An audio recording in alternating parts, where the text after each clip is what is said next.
Hi friends, কেমন আছো সবাই? আজকে নতুন একটা ভিডিওতে সকলকে জানাই স্বাগত। আজকের ভিডিওটা সরস্বতী পুজোর দিনের ভিডিও। তোমাদের সাথে আগেই সরস্বতী পুজোর আগের দিন রাত্রে আমরা যে কী ডেকোরেশন করেছি না করেছি সেই সব ভিডিও শেয়ার করে দিয়েছি। আজকে রবিবার, অর্থাৎ সরস্বতী পুজোর যে ঘণ্টা আর কি যে লগ্নটা লেগেছে সেটা ওই দুপুর 12টার সময় করে লেগেছে। তো আমরা চেষ্টা করছি একটু ধীরে ধীরে এগোতে, না হলে যেটা হবে যে দেখা যাবে আমরা তাড়াহুড়ো করে কাজ করে ফেলেছি, আর সরস্বতী পুজো লাগতে মানে যে তিথিতে সরস্বতী পুজোটা হবে সেটা আসতে অনেকটা টাইম আছে। ধরো আমরা 9টার মধ্যে সমস্ত কাজকর্ম করে ফেলেছি, আর 12টা 12:30 বাজবে যখন তিথিটা লাগবে। তো এই সময়টা আমাদের অপেক্ষা করতে হবে পুজোর জন্য। এবার এই সময়টা অপেক্ষা করতে গিয়ে আমরা ভীষণভাবে বোর হব, আমরা ইরিটেট হব। তার থেকে দরকার নেই, আমরা ধীরে ধীরে কাজ করব, আর আমাদের অপেক্ষা করতে হবে না। কাজের মধ্যে থাকলে দেখবে ওই উপোস করে থাকা বা না খেয়ে থাকাটা বিশেষ ম্যাটার করে না। এবার যেহেতু আমার ভাইপো উপোস করে আছে, ওকেও মেনটেন করাটা মানে ওকে ভুলিয়ে ভালিয়ে রাখাটা সেটাও কিন্তু একটা বড় টাস্ক হয়ে যাবে। কারণ ওর খিদে পেলে ও তো ছ্যান ছ্যান করবে, ও ডিস্টার্ব করবে, ও দুষ্টুমি করবে, তখন আমরাও বিরক্ত হয়ে যাব। তার চেয়ে ওকে কাজের মধ্যে রাখাটাই বেটার হবে। আর যেহেতু এবার পুজোটা অনেক দেরিতে হচ্ছে, তাই জন্য ডেয়ারি প্রোডাক্টগুলো পুজোর দিনকেই আনা হয়েছে।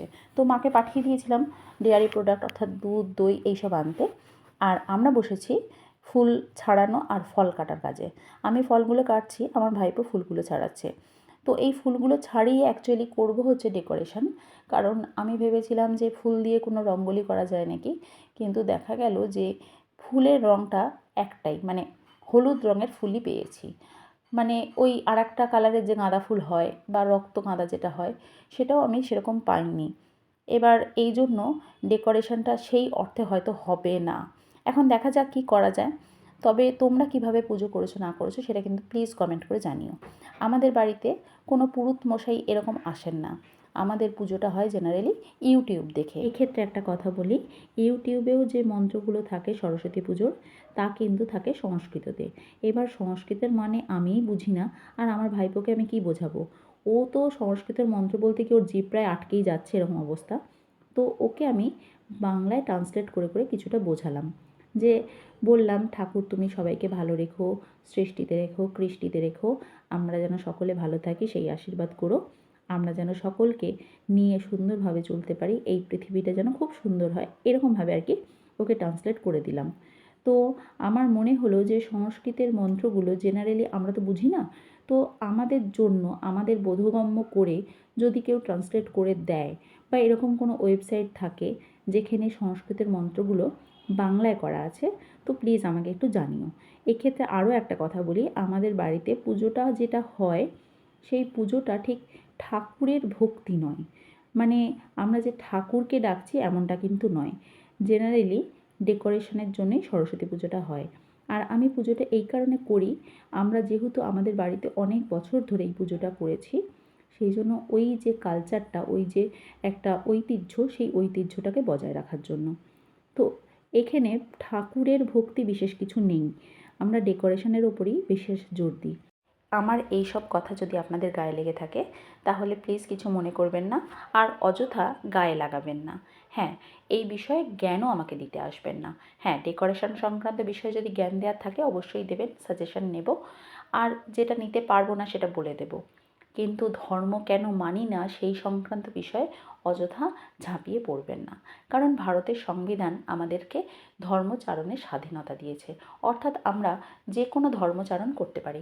হিন্দু ধর্মচারণও করতে পারি, মুসলমানও করতে পারি, বা অন্য যা কিছু মানে খ্রিস্টান, বৌদ্ধ, জৈন যে কোনো ধর্ম আমরা পালন করতে পারি।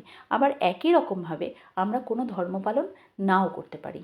অর্থাৎ কোনো ধর্মীয় ভাবাবেগে আঘাত না রেখে আমরা যদি ধর্মচারণ না করি সেই স্বাধীনতাও আমাদেরকে আমাদের সংবিধান কিন্তু দিয়েছে। ফলে কেউ কেউ ঠাকুরে বিশ্বাস রাখতেও পারেন, আবার কেউ কেউ নাও রাখতে পারেন। তো আমরা ওই না রাখার দলেই আছি।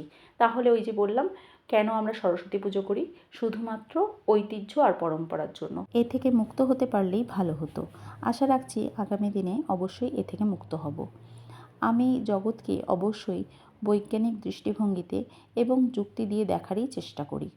আমি আগে মানে ছোটোবেলায় বেশ কিছু ধর্মীয় অনুষ্ঠানে হয়তো যেতাম, কিন্তু ইদানিংকালে একদমই যাই না। মনের মধ্যে সে ভক্তি নেই। কারণ আমাদের সেইভাবেই যুক্তিবাদের ওপর দাঁড়ানোটা উচিত বলে মনে হয়। এবার হয়তো প্রশ্ন আসবে যে তাহলে কাশী বিশ্বনাথ মন্দিরে কেন গেছি বা পুজো দিয়েছি। হ্যাঁ, আমি অনেক মন্দিরে গেছি এবং সেখানে পুজোও দিয়েছি, ইদানিংকালেও দিয়েছি। কেন জানো তো? কারণ পুজোর জন্য যদি লাইন না দাও তাহলে সেই মন্দিরে তুমি ঢুকতে পারবে না। এবার মন্দিরে ঢোকাটা আমার কাছে দরকার।